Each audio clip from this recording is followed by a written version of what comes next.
বিজয়া দশমীর দিনে মর্ত ছেড়ে কৈলাসে স্বামী গৃহে ফিরে যাচ্ছেন দুর্গতি নাশিনী দুর্গা। পেছনে ফেলে যাচ্ছেন ভক্তদের আনন্দ উৎসব আর বিজয়ের অশ্রু। বিসর্জনের মধ্য দিয়ে শেষ হচ্ছে শারদীয় দুর্গোৎসবের আনুষ্ঠানিকতা। রাজধানী সহ দেশের বিভিন্ন পূজা মণ্ডপে সকাল থেকেই শুরু হয় দুর্গতি নাশিনী দেবীকে বিদায় জানানোর নানা প্রস্তুতি। রাজধানী ঢাকেশ্বরী মন্দিরে হয় দশমী বিহিত পূজা, দর্পণ বিসর্জন ও ঘট বিসর্জন। জগতের মঙ্গল কামনায় দেবী দুর্গা এবার ঘোড়ায় চড়ে মর্তে আসেন।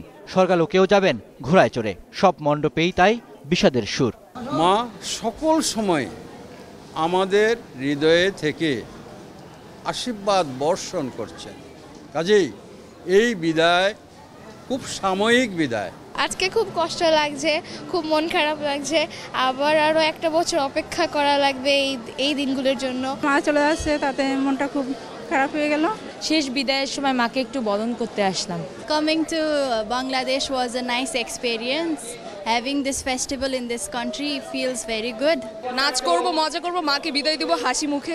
দেশব্যাপী এবারের পূজায় ছিল কঠোর নিরাপত্তা ব্যবস্থা। আনন্দ আর উৎসবের মধ্যেই সনাতন ধর্মাবলম্বীদের কেটেছে 5টি দিন। অন্যবারের চেয়ে এবারে নিরাপত্তা খুব বেশি ছিল সব মণ্ডপে। সার্বিকভাবে এবছর দুর্গাপূজা খুব সুন্দরভাবে উদযাপিত হয়েছে। আজকে পর্যন্ত এই শারদীয় দুর্গোৎসবের যে নিরাপত্তা দিয়েছে তাতে হিন্দু সম্প্রদায়ের লোকজন অত্যন্ত খুশি। এই 5টা দিন তো আমাদের অনেক আনন্দ করে কাটছে। এবার সারা দেশে 29,395টি স্থায়ী ও অস্থায়ী মণ্ডপে দুর্গাপূজা অনুষ্ঠিত হয়। এর মধ্যে ঢাকায় হয় 229টি মণ্ডপে।